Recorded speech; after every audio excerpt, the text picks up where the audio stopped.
All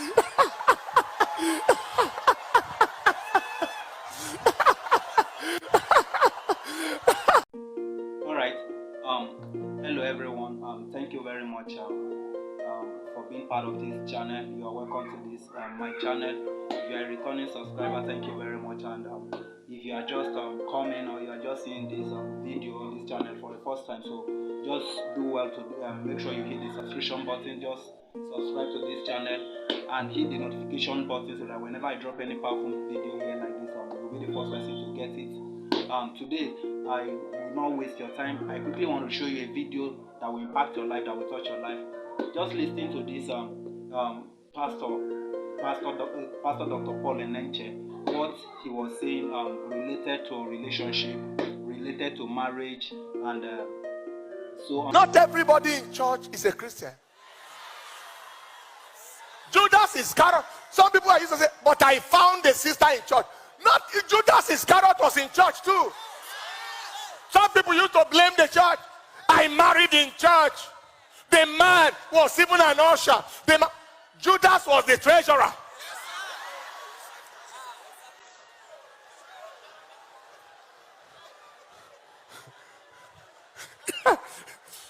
I married in church. Why should I? And I married in church. No.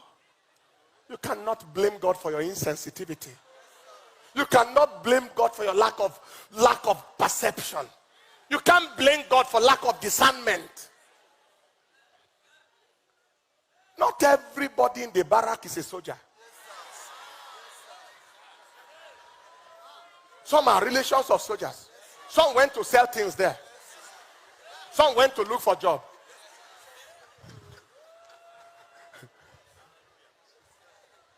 You see some people coming to church. One man went to church and pretended that he was a Christian because he wanted to find a good Christian girl. So he pretended, just changed his behavior. And, how are you? I'm fine. Then he didn't know that there was a girl who also came to church, pretended that she was a Christian, and wanted to find a good Christian man she can marry, and he can do anything he wants, and the man who say anything is a good Christian. So, how are you? The man found the sister, and they found each other. They kept on acting until they married. On the first day they reached the house, the man sent for a bottle of beer. I think the girl carried cigarette.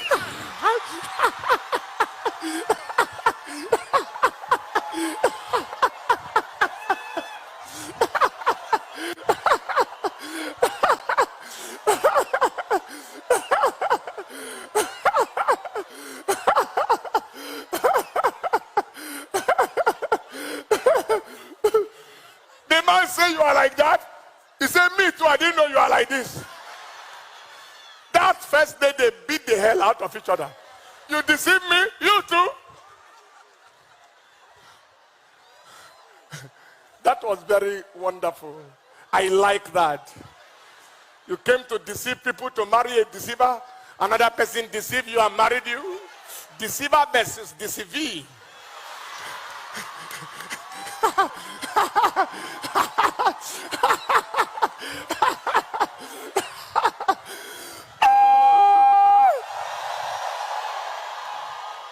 I don't know about you, but I want this meeting to hold again. We can't say everything in one day. So that is why you need the help of God. So that you can know who is real. You can know who is real. Okay, I believe you are still following the video. I believe you are still watching the video. So you hear what the man of God says. You know, most of the time we quickly shift and blame to people whenever we fail or whenever we make a mistake. So we look for an excuse and all those things. The truth of the matter is that you have nobody to blame for your failure. You have nobody to blame for your mistake. So he said it in the early area of marriage. You don't blame God for your insensitivity. You don't blame God for your lack of discerning. So that shows, even if God shows you or you feel that God is talking to you about a lady or about a man, So there are still work that you need to do, like try to discern who is this person, try to learn, try to know, be sensitive about what he is, or before you go ahead. You know, most of the time you see some ladies, especially ladies, they are desperate, very desperate to get married and all those things, and at the end of the day they fall into a wrong hand. So that should not be found in us. Some of us have made a mistake already, and now we are pressing on how or what can we do about it and all those things. It's only God that can step into that situation, and listening to a powerful message like this and all those things will also tell you or shows you the way what you can do about it. And I pray that God will touch you. So just watch the rest video and make sure you learn a lot from it. Thank you very much. Number 4, marry people with similar vision, focus, and passion. Now, before you go from there, the number 3, 2 Corinthians chapter 6, verse 14 to 15. He said, be not unequally yoked together with unbelievers. Be not unequally yoked. And that is, there are those who, apart from not marrying lovers of God, they went outrightly to marry unbelievers. Please don't ever assume that somebody who doesn't know God before he marries you, you can change them. You are not Holy Ghost. So you don't have the power to change anybody. I have seen people who tried that, they paid for it. Lovers of God. Lovers of God. Lovers of God. And then number 4, marry people with similar vision, similar focus, and similar passion. What do you want to do with your life? Where do you see your life going? As you are going to get someone to marry, find out from them what is on their mind. Where are they going? What do they want out of this life? Different vision is the reason for division. Different vision. The DI there, if you put it in front of vision, it becomes division. It's a product of, it is diversion.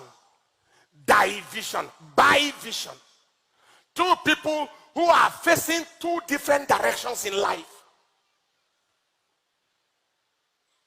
Different passions breed confusion. You have a passion for business, the other person has no single passion for business. He wants to be in full-time politics. Or you think you have a passion for ministry, and the person, he said, I am a child of God, but I am not a pastor's wife. I am not an evangelist. I am not a prophet. I am not a prophetess. I am not an apostle. I am not an epistle.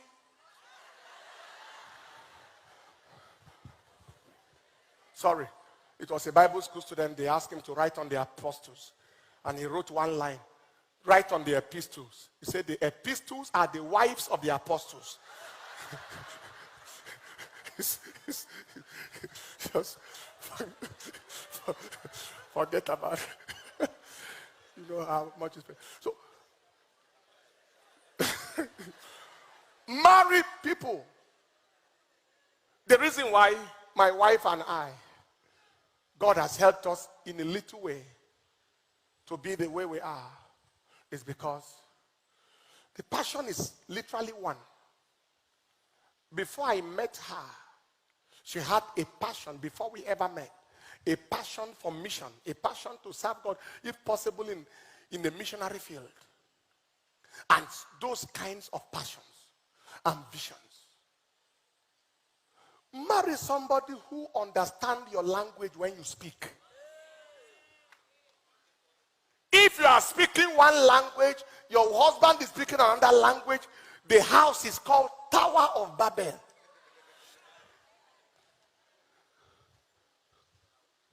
Tower of Babel. That was what made Babel. Language, passion, vision.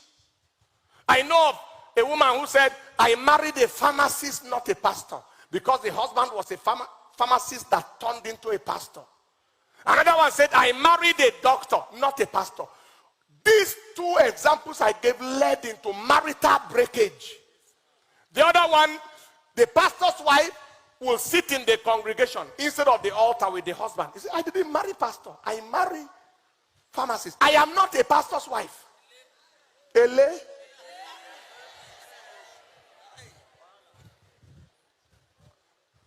Are you following what I'm saying here today? So here is when to settle it. Here, before you have, like the woman of God said, you are putting the man leading questions to find out what is in their heart. You want to live in America. The girl does not want anything near America. That means you are approaching the wrong person. You don't have to force America into her. The person must have America in mind. When you met it, you say, I'm thinking of green card. You say, me too. Do they have yellow card? Wow, thank you very much for your time. I believe you've not wasted your time. I believe you learned a lot from this video.